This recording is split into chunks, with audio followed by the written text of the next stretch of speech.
Welcome. I'm the country counselor. I've counseled a lot of couples for many years, and we're here to share some of our experiences with you on what has helped people. And we're going to bring it to you in a very simple, straightforward, easy to understand form. I don't know any big words to try to impress you with, so it'll be just down to earth. Okay. Now we looked last time. We've looked at the ways we were rejected. We looked at the emotional results from the rejection. We looked at my attitudes and reaction toward others as a result of that. So hopefully you're beginning to see why you have developed the feelings about yourself and the beliefs about yourself that you have. But keeping in mind, our experiences rarely tell us the truth about who we are. And again, remember, children are the best recorders, the worst interpreters of things. So our goal now is to help you look at why you do what you do. Okay? We've looked at the feelings and beliefs, so now we're going to look at why you do what you do. And I want you to keep in mind, I'm going to say this over and over, there's nothing wrong with you, you've just been programmed wrong. So as we can begin to change your belief system about yourself, we can change your feelings about yourself, and we can get you reprogrammed and get you on track. So what I want us to look at today, I want to go back to the beginning in the sense that when we come into this world, we're asking some basic questions, even before we can talk, even before we can walk. Because keeping in mind this need that God has put in us for love. It's the most powerful force in the universe. It's what drives all behavior. And so when I'm born into this world, I'm asking some basic questions. Again, what am I worth? Am I loved? Am I accepted? Now, I began to learn about myself from the responses that I get from those around me. Who's around me? Mom, dad, siblings, maybe grandparents. So I'm asking the questions. I'm getting responses from mom and dad. Right? So I'm learning about myself. And right here is where our feelings and beliefs about ourselves is developed. Right? It's developed out of our experiences. And remember that if dad spent more time watching television, more time doing other things, very little time with me, what am I going to learn? I'm going to learn that I'm worth less than those things. So I develop this belief about myself that I'm not as important as other things. You know, the same with mom. If mom doesn't have time for me, not now, son, not now, honey, can't you see I'm busy, I'm doing this? And again, kids are great recorders, but not good interpreters. So I'm asking the questions, I'm learning from the responses, then I develop the beliefs and feelings about myself. Now,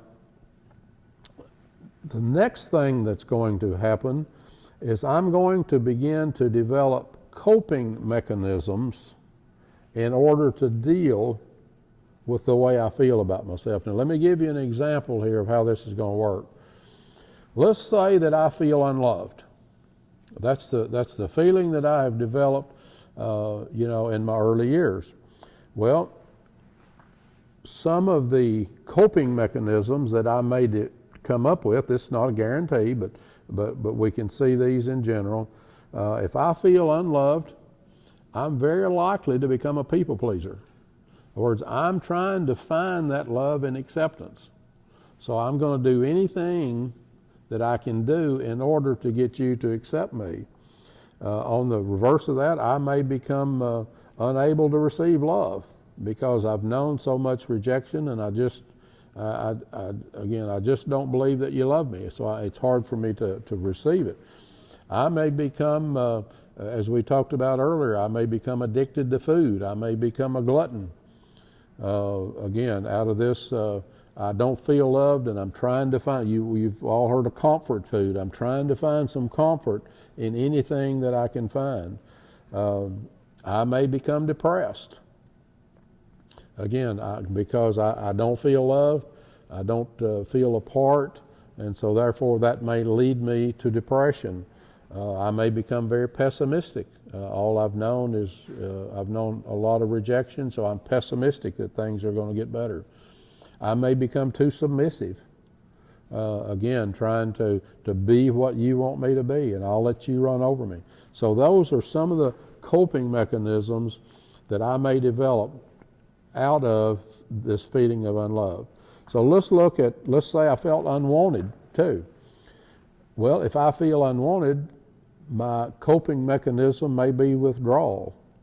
Okay? I'm going to withdraw from situations. You've seen kids that you have several in the neighborhood, and they're going to choose up a team and play baseball or softball or football, a sport. And this one kid says, "Well, I'm going home. I don't want to play." It's not that they don't want to play; it's that they don't want to be picked last. That's the issue. So they begin to withdraw. Another one may be in the same line. I begin to avoid others. I may become a loner. Again, because I feel unwanted. I don't feel like anybody wants me around. So I'm going to become a loner and avoid. Very likely I'm going to become compulsive, as we talked about earlier, in things, and addictive, because again, I may become addicted to drugs, sex, alcohol, pornography, a lot of things. Again, I'm trying to find some relief here, so to speak, from this emotional pain that I feel. And so again, those addictive behaviors can be very prevalent. And then let's say I felt insecure. Insecurity is going to lead me to anxiousness. I'm going to have a lack of peace, which is going to lead me to antidepressants. I may become critical. Being critical, see, is a kind of a build-up in a sense, because we're kind of saying, I wouldn't do that. I'm better than that, and that's where criticalness comes from. I'm trying to elevate myself above what I'm criticizing, and I may become introverted, and just looking inward all the time, and just not being the life of the party, so to speak. Jealousy may be an issue with me, and extreme sensitivity can out of this insecurity. Then as far as being inadequate, if I'm feeling that, I may become perfectionistic. Again, love me for what I can do, because I know you don't love me for who I am. I may become a workaholic. Again, I get into an area and I find out that I do have some skill, some things that I can bring that would be a benefit, and I'm finding acceptance in my work. And so therefore I'm going to just work all the time, because that's where I'm finding my love and acceptance, so to speak. And if you have these feelings of inadequacy, it's also going to lead to feelings of insecurities. And so I'm going to be dealing with that. Very likely I'm going to become impulsive and do things without thinking, and I'm going to get in trouble doing it, because I'm going to jump without thinking. And I may become irresponsible also. Again, that was one of my issues, because I didn't have any confidence in myself, and that I could do anything right. And you hear statements like, how many times am I going to show you have to do that? How many times do I have to show you how to do that? And so you begin to feel like you can't do anything. And then another one, you may become a blamer. You may blame everybody for your situation. And so these are some of the coping mechanisms that we're going to deal with. Now we're going to stop here for now, but I want you to remember the process. Again, we come into this world, we're asking basic questions. What am I worth? Am I loved? Am I accepted? Am I secure? We learn about ourselves from responses we get from those around us, and then I develop feelings and beliefs about myself. Then I develop coping mechanisms in order to try to deal with this situation. So till next time, God bless.